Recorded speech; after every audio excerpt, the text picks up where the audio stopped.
All right, still using these 4 cones right here on the tennis court, I'm going to display what penetrating footwork looks like, okay? The most difficult thing to learn as a recreational player is to be comfortable actually going up to the ball to take it on the rise, okay?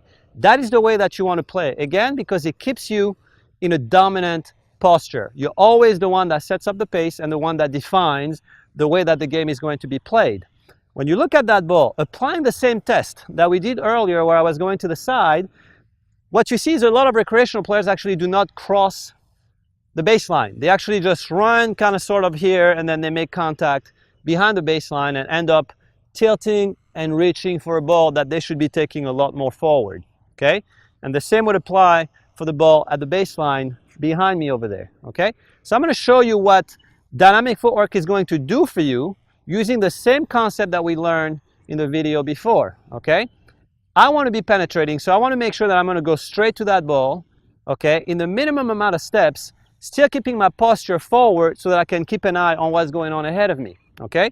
So that's only 2 steps away from me. So I'm going to go 1, and then going forward, 2, okay? And then I'm back to the middle in 2 steps. I'm going to do it again, okay? 1 and 2. Okay, and then I'm going to do it again. All right, to the backhand side, the same concept applies. You just take 1 side step, 1 forward step, and then you're back.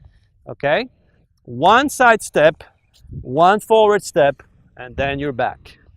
All right, that's to go forward.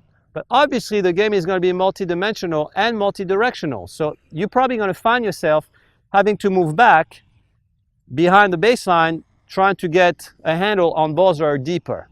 The same concept applied. That's the beautiful thing about dynamic footwork, is it allows you to move in all the directions on the court while retaining the qualities, technical qualities that is, that your game needs to have to be able to hit the perfect shot every time.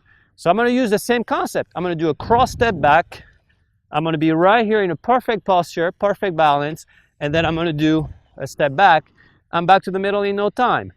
I've essentially destroyed all the opportunities that my opponent had by trying to move me back simply by coming back to the middle in no time. The same applies to the backhand. I'm going to do a cross step back and then set myself up and then come back to the middle. 2 steps this way, 2 steps that way, 2 steps this way, and 2 steps that way. Very simple. If you only cut by half the amount of footwork that you waste, okay, you're going to save energy, you're going to save time, you're going to preserve yourself, and then you're going to be in control of the match all the time.